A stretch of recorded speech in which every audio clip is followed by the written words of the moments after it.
What's going on, everybody? It is your boy Tim, back with another video. And today I want to talk about the fact that I believe that the more you own, the more the system owns you. You know, we've all heard the saying, the things you own end up owning you. I agree with that too. But I was thinking about it the other night and I was like, you know what? I feel like the more we own, the more the system owns us. I was thinking, for example, like having a car. And now there is nothing wrong with having a car. I understand that a lot of people live in areas where you have to have a car. They've set the world up that way, especially in the United States, where like a lot of people have to have a car to make it. But I was just thinking about, since I don't have a car currently, I was just thinking about buying a car. Typically, we're not going to pay cash for it, so we have to finance it. That puts us in the system. They got us right there because now you owe them money. You know, they loaned you the money, you owe them money, you have to pay it in a timely manner, or you're going to owe them more money. You're in the system. Car insurance. You have to have car insurance. It's mandated by law. So that's another $100 every month you have to pay out, depending on what your, driving history look like. More money you have to pay out, despite all the ads on YouTube that tell you can get car insurance for $3 a month. Anyway, more in the system. That's more money you got to dole out every month, And then there's just so many other things that come with having a car. You got to park it in the right spot or they'll put a ticket on it. You know what I mean? Like, you have to have a driver's license to drive that car in the system. You know what I mean? Like, just one purchase puts you like so much deeper into the system, and there's so many things you have to do. You have to register that car, so you have to let them know where you are. They got to be able to get in touch with you once a year so you can pay them that money every year. You've already bought the car, already got the tag, already registered it. Why do I have to pay every year? Anyway, we're not here to debate whether any of this makes sense. It's just a point. That's one purchase. One car puts you in the system 5, 6 different ways. It's got you. It's got you. That's why, like, when I think about getting in the car, I'm always like, bro, like, it's not the money, right? It's all the hoops you got to jump through. So many ways, so many different things that come with having a car.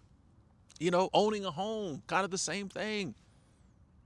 So many different things come with owning a home.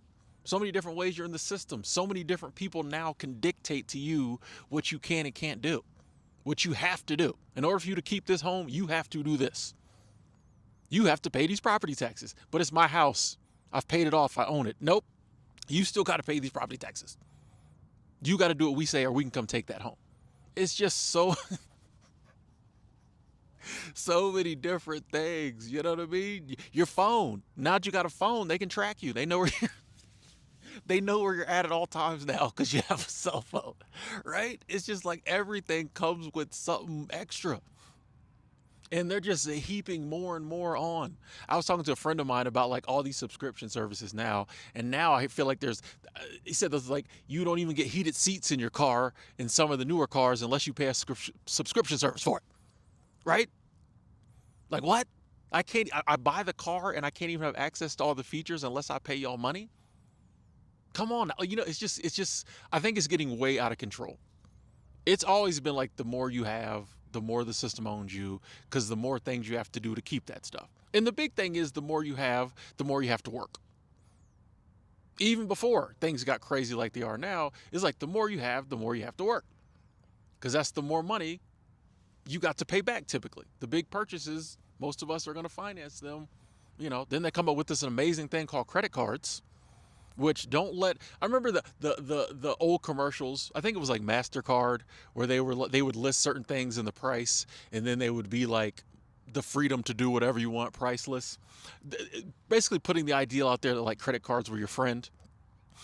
Credit cards are like that friend who is great to hang out with, and you'll have a blast partying or watching a game, but they talk crap about you behind your back the rest of the week. You know what I mean? We've all had that friend that like, said person is not really your friend, but like they cool occasionally. That's how credit cards are. Credit cards are cool when like you need the money for something. Like when you really need them, credit cards are cool. The rest of the time, they're not cool. They didn't come up with credit cards to help you out. They came up with them to make money. The more credit cards you got, the more the system has got you, because if you got a lot of credit cards, you're probably using all of them. People who don't use their credit cards to go into massive amounts of debt, they got like one or two. They got one, they don't need 8. The more credit cards you got, the more the system has got you, because you're using them more and you're going into deeper and deeper debt. And once you get into debt, oh boy, they got you. And debt is the biggest one. I'm here to tell you debt is the biggest one, because these days, most of us are buying all of our possessions on credit cards. It was a little different in the 80s. But now, like, it's definitely the more you own, the more the system owns you, because most people are putting their purchases on credit cards, or a much larger portion of their purchases on credit cards. Now, part of that is because they've jacked rent up, they've jacked the prices of cars up, they've jacked the prices of food up. We won't get into why, but like, prices are going up. People's pay is not going up. So people are like, hey, I can't afford to buy all this stuff. You know what I mean? With just my paycheck. If I want some stuff, got to put it on my credit card. And I totally understand wanting some stuff. You work all week, you know what I mean? You want a PlayStation 5. You want a nice little dress. You want to go out and, eat with your friends. You want to buy some stuff. You want to do some stuff. I get it. But I think, like, we have to realize where we're at. We have to realize what's happening.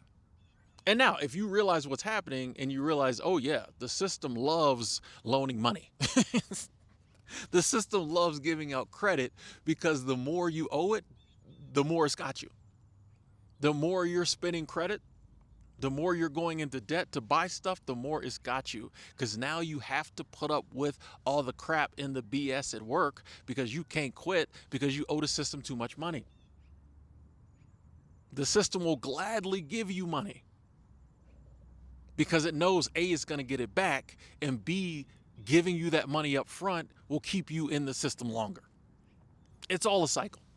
It's all a cycle. It is not done to help you out. They don't do nothing to help you out. We're talking about companies, we're talking about banks, we're talking about politicians. Nobody does nothing to help you out. It's all done to keep you in the system, keep your time, energy, all of that working for them.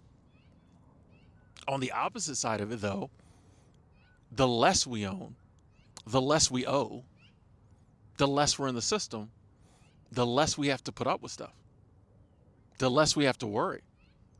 The really sad part about it is the worry. When the system owns you, there's a lot of worry, there's a lot of anxiety, because you got to follow the rules. You got to follow the rules now. And the rules ain't fun. The rules don't always work out. It's a hard life. But if we start, and it may seem small, you start small, work your way up big. So it may seem like getting rid of the clutter and the crap you have and the excess possessions you have is not going to do anything to help out the mountain of debt you have, or whatever.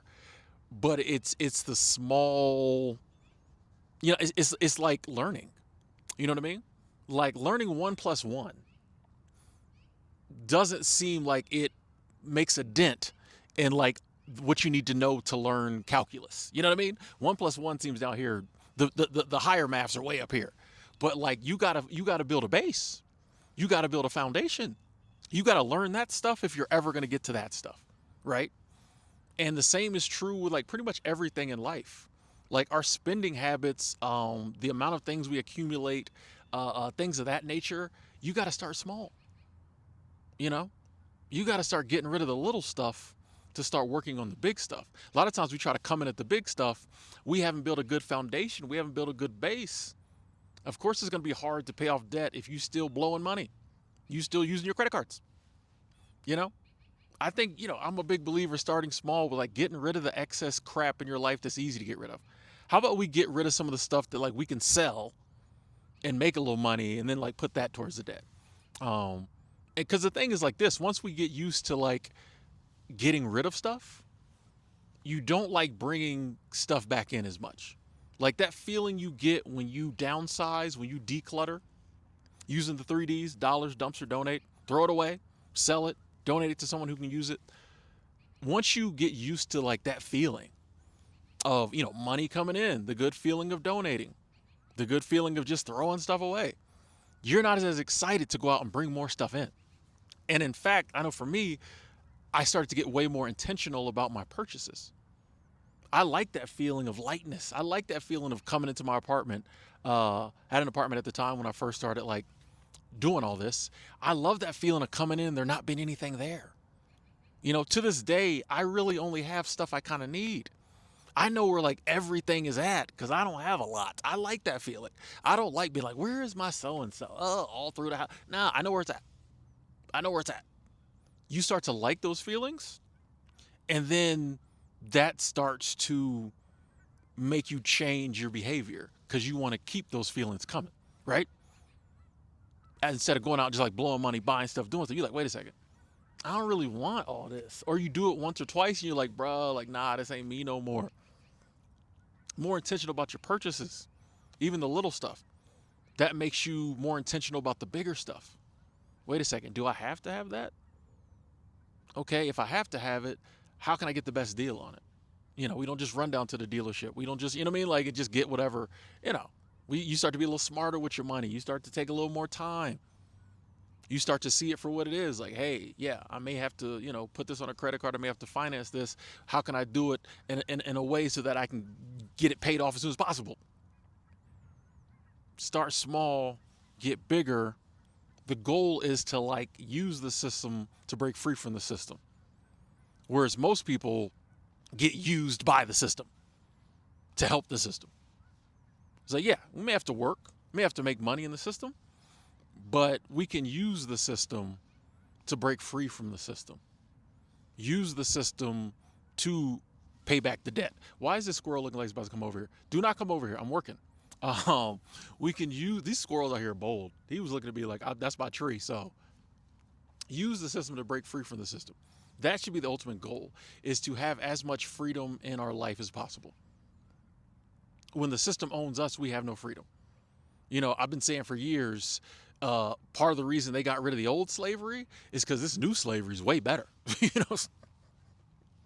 The old slavery, you had to like house people and feed them, and like you had to have people watch them so they wouldn't run away. You spent a lot of money on whips and chains every month. The old slavery was just This new slavery, you don't have to do none of that. In fact, you make them pay for. You make them pay for everything. You know what I mean? You still got people enslaved. You still got people working for you for peanuts. You still got people not in control of their life because they got to show up and do what you tell them to do every day. But they have to pay for their living quarters. They have to pay for their food. They can't run off still. Now they can't run off. You know what I mean? You own them. You know what I mean? It's crazy. And I laugh, but it's actually very sad. And I think once you start to see it that way, they do a good job of making it seem like, somebody commented this the other day, and I respect their opinion, but they were like, oh, in a country like America where we have capitalism, the free market, if you're not successful, it's your fault. They do a good job of spinning that narrative. That way, you look at your life, and when it's not going the way you want it to go, you think it's your fault. But no, the system is set up for your life to end up that way, right? The system is set up for you not to enjoy your life. The system is set up for you to be thousands and thousands and thousands of dollars in debt and never come out of it. To die with the debt, then they just go after your next family member. That's the way the system is set up. The system is set up for you to have to work until you are 65, 67, probably 69, coming up soon, minimum. And then maybe you get to have a little fun once you've given us all your best years. That's the way the system is set up. It is not set up for you to make it. It is not set up for you to be successful. It is not set up to help you. And when you realize that, you really start to pay a little more attention with the things you do in life. You really start to be like, wait a second. Is this just feeding more into the system? Is this going to allow them to have more control in my life? Is this going to mean they own me for another 7 years? Now, once again, I understand we all have to have a place to stay. We got to, do the things we got to do, maybe on a car, work, all these things. I understand. but we can be actively working towards paying those things off. Not spending all our money on those things. Getting a car that does what it needs to do, not spending $30,000 extra on a car because it has a certain logo on it. You know what I mean? Like, just living with the intention of, I want to have as much control over my life as possible so I can do the things I love with people I love as much as possible in my life, as opposed to just like, I want to accumulate, I want to have the trappings of success. I want to, he who dies with the most toys wins, all those different attitudes. No. Those attitudes the system wants you to have so it can put its clutches in you, put its chains around you. You have the attitude of like, no, this is my life. I was put here by whatever put me here so that I can enjoy this life. My goal is to do that as much as possible with as much freedom as I have now, with the mind to getting even more freedom in the future if I don't have as much freedom as I want now. And when we make purchases that way, when we make life decisions that way, thinking along those lines, is different. We're not slaves to the system. We're just using the system to break free from the system. I would love to hear your thoughts on this in the comment section. Something I'm very passionate about. I've been thinking about a lot lately. Please, if you're so inclined, weigh in, chime in. What do you think about this? What are some changes you're making? I love y'all. Talk to y'all later.